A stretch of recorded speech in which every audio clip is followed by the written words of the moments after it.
Баршаңызға қайырлы күн. Бүгін сіздерге осындай өте дәмді, жеңіл жасалатын, құрамында жаңғақ және мейіз қосылатын керемет тәтті пирогтың рецептісімен бөлісемін. Ең алдымен електен өткізілген ұнымызға қопсытқышты қосып араластырамыз. Салқын сары майымызды салып, қолымызбен жақсылап екеуін бір-бірімен араластырамыз. Көп араластыру қажет емес, тек қана бізде осындай ұсақ түйіршіктер пайда болғанға дейін ғана араластырамыз. Содан соң жұмыртқаның сарыуызын салып, оған 2 ас қасық қаймақты қосамыз. Барлығын жақсылап араластырып, содан соң қолымызбен бір келкі тұтас қамыр илейміз. Біздің қамырымыз осындай жұп-жұмсақ болып шығады. Енді осы қамырды салафанға салып, шамамен 15-20 минутқа тоңазытқышқа қойып қоямыз. Енді салмасын дайындаймыз. Ол үшін бізге осындай таза аршылған грек жаңғағы қажет. Оны блендерға салып, қақпағын жабамыз. Содан соң бірнеше рет баса отыра, оны толықтай ұсақталғанға дейін жақсылап араластырамыз. Міне біздің грек жаңғағымыз осындай ұсақ күйге енеді. Содан соң осы ұсақталған грек жаңғағын таза ыдысымызға салып, ауыстырып аламыз. Оған қантты қосамыз, мейіз саламыз. Барлығын жақсылап қасықпен немесе лопаткамен араластырамыз. Содан соң жұмыртқаның ақуызын қосып, тағы да бір рет барлығын жақсылап, ингредиенттеріміз толықтай араласқанша жақсылап осылай араластырып аламыз. Біздің салмамыз дайын, қамырымыз да тынып тұрып болды. Енді оны алып, теңдей етіп 3 бөлікке бөліп аламыз. Әр бөлігін осылай қолымызбен алып, дөңгелетіп дайындап аламыз.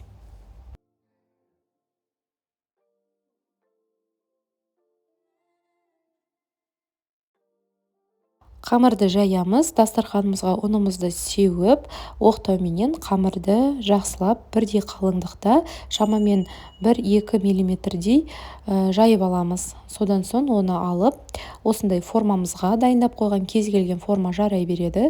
Соған салып аламыз. Міне осылай жеңіл, өте ыңғайлы алынады қамырымыз. Бірден осылай орналастырып, формамыздың ішінде жайғастырып аламыз. Форманың диаметрімен де 24 см құрайды. Бұл пирогқа 24, 26, 28 сантиметрлік диаметрдегі формалар жарай береді. Міне осылай енді қамырымызға салмамызды салып, барлығын жақсылап қасықпен қамырымыздың ішіне орналастырамыз. Біздің салмамыздың бірінші қабаты дайын. Енді екінші қамырды алып, оны да дәл бірінші қамырды жайғандай етіп жайып аламыз.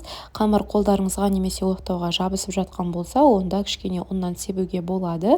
Қамырымызды толықтай жайып болғаннан кейін, жаңағы салмасы салынған формамыздың үстіне екінші қабат етіп орналастырып аламыз. Шеттерін осылай келтіріп, дұрыстап орналастырамыз. Содан соң осылай шеттерін қолымызбен екі қамырдың бір-бірімен біріктіріп, осылай үстінен басып шығамыз. Қамырымызды толықтай басып болғаннан кейін екінші салмамызды салып, барлығын толықтай екінші бөлігіндегі салманың барлығын түгелдей саламыз. Осылай қасықпен орналастырамыз. Соңғы үшінші қамырды да жаңағындай етіп жаямыз, тек қана көлемін сәл кішірейтеміз. Себебі алдыңғы екі қамырға салма салынғандықтан оның көлемі кішкене үлкендеу болады. Себебі салмамыздың барлық ортасында тұру керек, ал үшінші қамыр тек қана бетін жабатындықтан осылай кішкене кішірейтіп жаямыз. Шеттеріне шығып тұрған қамырдың барлығын осылай пирогымыздың шеттерін жақсылап өріп аламыз.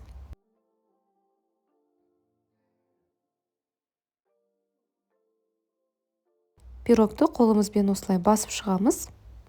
Жұмыртқаның сарыуызын алып, оны қасықпен немесе шанышқымен шайқап, содан соң кондитерлік кисточкамен пирогымыздың бетіне біркелкі етіп жағып шығамыз. Пышақпен алып, пирогымыздың тек қана беткі бөлігін осылай ақырындап жырып шығамыз. Тек қана қатты кесіп жібермеңіздер, кішкене ғана беткі бөлігін кессеңіздер жеткілікті. Содан соң қалауларыңызша кунжут дәнектерімен әсемдеп, немесе грек жаңғағының өзімен де сәндесеңіздер болады.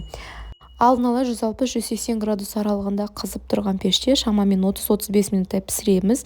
Піскеннен кейін оның көлемі осылай ұлғаяды және беті қоңырланады. Қатты қызып тұрған күйінде пештен түсе сала оған осылай сұйық балымызды жағамыз. Егер сіздерде балдарыңыз қою болатын болса, оны су моншасында немесе микроволновкада ерітіп алсаңыздар болады. Формадан шығарып оны толықтай суытамыз. Біздің пирогымыз осымен дайын, өте керемет дәмді болып шығады. Құрамында жаңғақтың және мейіздің болуына байланысты бұл пирогтың дәмді болғаны сөзбен айтпаса да түсінікті болар. Өте керемет дәмді болып шығады және бұл пирогты баклава деп те атайды. Өте керемет дәмді болып шығады. Бір жегеннен міндетті түрде қайталап жасайтын боласыздар. Сіздерге де дәл осы рецептпен дайындауға кеңес беремін. Сіздермен бірге болған Гүлім. Видеоны соңына дейін қарап, менімен бірге болғандарыңызға алғыс білдіремін. Сіздерге видео ұнаса, пайдалы болса, достарыңызбен бөлісіп, лайк басуды ұмытпаңыздар және келесі видео рецепттерді жіберіп алмау үшін каналға тіркеліп, қоңыраушаны баса кетіңіз. Сіздерге ұнайды деген ойдамын. Қош, сау болыңыздар.